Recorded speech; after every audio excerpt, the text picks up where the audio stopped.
안녕하세요. 초보강입니다. 이게 플레이가 되나? 모르겠네. 되고 있었네. 안 할 일이었나? 이게 촬영이 되는지 안 되는지 알기가 어려워서 항상 이렇게 왔다 갔다 하게 되네요. 안녕하세요. 초보강입니다. 소니 카메라 사용하시나요? 그럼 혹시 이 리모컨을 사용하고 계신가요? 사용하고 계시지 않다면 이 영상 보시고 진지하게 구매를 고민해 보시기 바랍니다. 오늘 전 소니에서 나온 RMT P1 BT와 이것보다 가격이 싼 대체 리모컨인 AODE LAN RMT P1 BTA 제품을 함께 비교 소개시켜 드리려고 합니다. 이게 발음을 어떻게 해야 될지 모르겠네요. 그냥 대체 리모컨으로 부르겠습니다. 카메라에서 리모컨을 사용하는 이유는 여러 가지가 있습니다. 특히 예전엔 카메라의 진동을 최소한으로 막기 위해 유선으로 된 셔터 릴리즈라는 것을 사용하는 분들이 많이 계셨죠. 야간 장노출 사진은 정말 꼭 필요한 장비였습니다. 사용도 까다로워 관심이 있는 분을 제외하곤 거의 사용하지 않았죠. 또한 요즘 영상 촬영의 경우도 카메라와 좀 떨어진 곳에서 레코딩 시 레코딩 버튼을 누르고 후다닥 뛰어가 촬영하고 다시 후다닥 뛰어가 종료하는 경우가 많이 있었고 이게 상당히 귀찮은 일입니다. 하지만 이 리모컨 하나로 모든 불편함이 한 번에 사라지게 됩니다. 물론 소니 카메라의 경우 스마트폰 앱을 이용하는 것도 가능하지만 매번 스마트폰을 연결해 조정하는 것도 일입니다. 소니 리모컨 언박싱은 많은 분이 진행했고 딱히 볼 게 없습니다. 박스 안엔 이 리모컨 하나와 설명서가 들어있는 것이 다입니다. 대체 리모컨 이 제품도 박스 안에 리모컨과 스트랩 줄, 설명서가 들어있는 정도입니다. 사실 복잡한 제품이 아니기에 더 이상 구성이 있을 수 없죠. 이 두 제품을 비교해보면 일단 대체 리모컨 제품이 크기가 조금 작습니다. 만듦새는 가격 때문인지 소니께 더 좋아 보이지만 이것 역시 그렇게 떨어지는 마감은 아닙니다. 위쪽부터 보면 제일 위쪽에 상태 표시등이 있습니다. 이것은 촬영 시 붉은 LED가 들어와 현재 촬영 중이라는 것을 알게 하는 표시등입니다. 이 플러스 마이너스 버튼은 뒤에 설명하고 그 아래에 가장 큰 차이점이 있는데 소니는 한 개의 촬영 버튼이 있고 대체품에는 두 개의 촬영 버튼이 있습니다. 소니는 이 한 개의 버튼인 대신 우측에 영상과 사진을 선택하는 버튼은 따로 가지고 있습니다. 촬영 버튼 자체는 소니가 커서 좋지만 매번 사진과 영상을 촬영 시 우측에 버튼을 조작해야 되는 반면 대체 리모컨은 그냥 사진 버튼, 영상 버튼을 눌러주기만 하면 됩니다.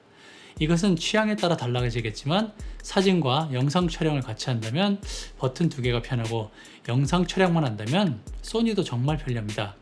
그 아래엔 AF1과 C1 버튼인데 AF1의 경우 화면 초점을 잡아주는 역할을 하며 C1은 카메라의 C1 버튼에 할당된 기능이 작동합니다. 전 C1에 수동, 자동 초점 전환을 설정해두고 사용 중입니다. 이 우측을 보시면 소니의 경우 위에서 말씀드린 대로 영상과 사진 버튼이 하나 더 있고 나머지 줌 포커스는 양쪽 모두 있습니다. 줌은 파워 줌을 가진 렌즈의 줌 기능을 작동하게 합니다. 전면에 플러스 마이너스 버튼을 이용해 매우 부드럽게 줌이 작동하는 것을 보실 수 있습니다. 포커스는 수동 포커스 상태일 경우 포커스를 조절하게 됩니다. 좌측면엔 락 버튼이 있는데 이 락 버튼을 켜둘 경우 앞에 버튼을 눌러도 동작을 하지 않게 합니다. 보시다시피 이 두 제품은 거의 완벽하게 동일한 기능하며 크기와 촬영 버튼의 차이가 있습니다. 전 이 소니 리모컨은 영상 촬영을 하는 A7S3에 연결해 두었으며 이 대체 리모컨은 영상과 사진 촬영을 위한 알파 6400에 연결해 두고 사용 중입니다. 알파 6400의 경우 짐벌에 올려 사용할 때도 아주 유용합니다. 짐벌에 올려서 이 리코딩 버튼과 사진 버튼을 사용할 수 있게 되죠.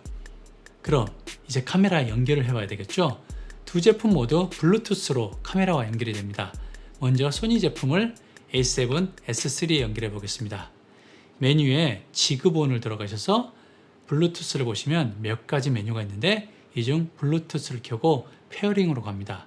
소니 리모컨은 플러스 버튼과 촬영 버튼을 동시에 7초 이상 누르면 이렇게 화면에 리모컨을 연결한다는 메뉴가 뜹니다. 바로 연결하셔서 촬영 버튼을 누르면 바로 동작하는 것을 아실 수 있습니다. 영상이라면 위쪽에 이렇게 LED에 불이 들어옵니다. 그럼 대체 리모컨을 알파 6400에 연결하겠습니다. 카메라 메뉴 구성은 다르지만 기본적으로 동일합니다.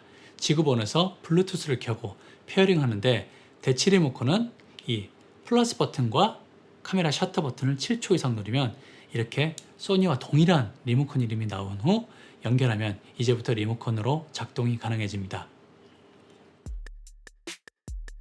이 제품은 사용의 편리성 때문에 굳이 단점이 주목받지는 않습니다. 굳이 몇 가지를 들자면 가격입니다. 이 리모컨 하나의 가격이 너무 비싸죠. 대체품도 싸다고는 할 수 없는 가격입니다. 두 번째는 크기입니다. 손에 딱 맞는 그립감은 좋은데 반면 크기가 너무 크다는 느낌을 받는 것은 어쩔 수 없네요. 대체품이 조금 작지만 그래도 여전히 상당한 크기를 자랑하죠. 세 번째는 이 하나로 여러 카메라를 사용할 수 있으면 참 좋을 것 같은데 리모컨 하나당 한 대만 사용 가능한 점입니다. 물론 그렇게 하면 비용의 증가가 있겠지만 카메라 한 대당 하나 하는 것보다 싸겠죠?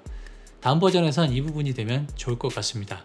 장점은 다른 건 다 필요 없습니다. 그냥 편리하게 사용 가능한 점입니다.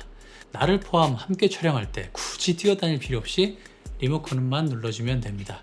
또한 영상 촬영 시에도 불필요한 메모리 낭비 없이 원하는 촬영이 가능하죠. 리모컨이 없이 혼자 저를 촬영한다면 다 아시죠? 레코딩 버튼 누르고 막 뛰어와서 촬영하고 또 막 뛰어가서 종료 버튼 누르고 몸도 피곤하고 메모리 낭비도 많습니다. 이 모든 게 한 방에 해결됩니다. 또한 영상 촬영 시 촬영 중이라면 이 LED가 빨간불로 나타나기 때문에 이걸 보면서 촬영 중임을 쉽게 알 수 있습니다. 촬영이 되나 안 되나 하면서 확인하러 가는 일이 없게 되죠. 이 두 제품은 모두 블루투스를 사용하기에 우리가 보통 생각하는 블루투스 거리에서 동작합니다. 근거리란 뜻이죠. 아주 멀리 10m 넘어 이렇게 동작하는 것은 아니겠죠? 이 제품을 사용하기 전 촬영하면서 느껴왔던 불편함이 한 번에 사라져 너무 편리하게 사용하고 있습니다. 소니 제품이나 대체품이나 모두 정확히 동일하게 동작하니 소니 제품의 가격이 부담스러우시면 이 제품도 함께 고려해 보시는 것을 추천해 드립니다. 오늘 제가 준비한 영상은 여기까지입니다. 이 제품을 선택하시는데 도움이 되었길 바랍니다. 영상 시청 정말 감사드리고 다음 시간 더 좋은 영상으로 찾아뵙겠습니다. 행복한 하루 보내세요. 감사합니다.